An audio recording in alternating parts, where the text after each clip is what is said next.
a couple things you guys have to remember is how to grip the blade. We do it a little bit different than what most people do, but what we like to do is we will take this blade and line it up with these door knocking knuckles, the knuckles you use to knock on a door. I want that blade to be lined up perfect, and I will put my thumb behind the blade. A lot of knife fighters say they don't like this because that gives you a target to get sliced and everything, but the pros outweigh the cons. The most important thing is, if you make a fist and I tell you to touch something on the body, you're not going to have the ergonomic reaction of touching somewhere. But if you have your thumb, bam, you can touch pinpoint accuracy, right? So this is going to be our biomechanic, economy of motion kind of thing. It automatically knows where it's going. It's muscle memory. We've been doing it since we were a kid, touching things with our thumbs. So we're already programmed to wherever our thumb goes is where our attention is going to be.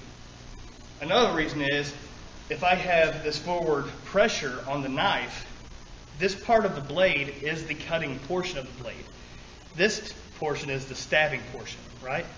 So if I'm going to cut you, this is where the pressure is going to be. So now, say if Mr. Beam comes up and I immediately come in, my natural reaction is going to be pressure cutting right through that because I'm going to be stopping it with my thumb. So this is automatic nature, okay? So it just happens that way, and it pushes through there and causes a nice pressure cut, okay? Another one of the major important things is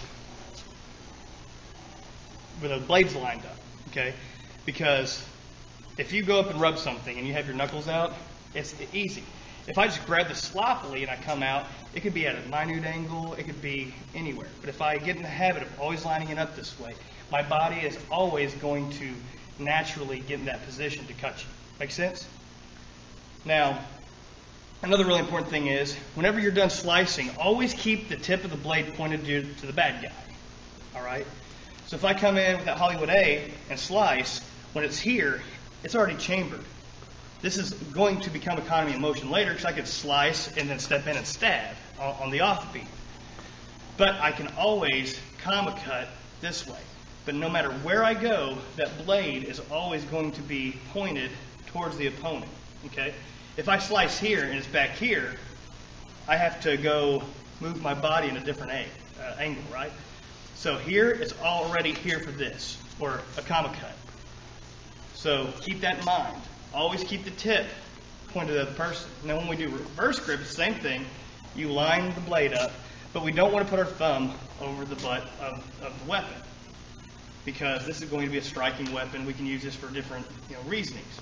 Also, when we have reverse grip, we want to keep this 90-degree angle. I hate it when I see people say, I'm a knife fighter, and then they stand like this. Well, A, that's not comfortable. It's not a natural position for your wrist. Plus, if I'm going to cut, I'm going to have to come up and then extend my wrist out in a slicing motion. So that's a kind of a two-way. And that's what they usually say is the reason they do it.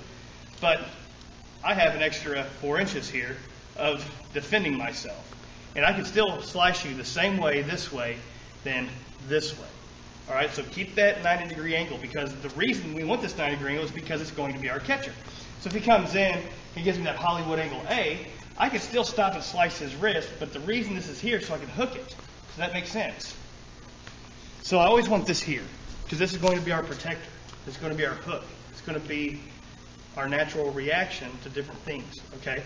So what we're going to do now is we're going to grab a blade, and we're going to continue the high five, low five.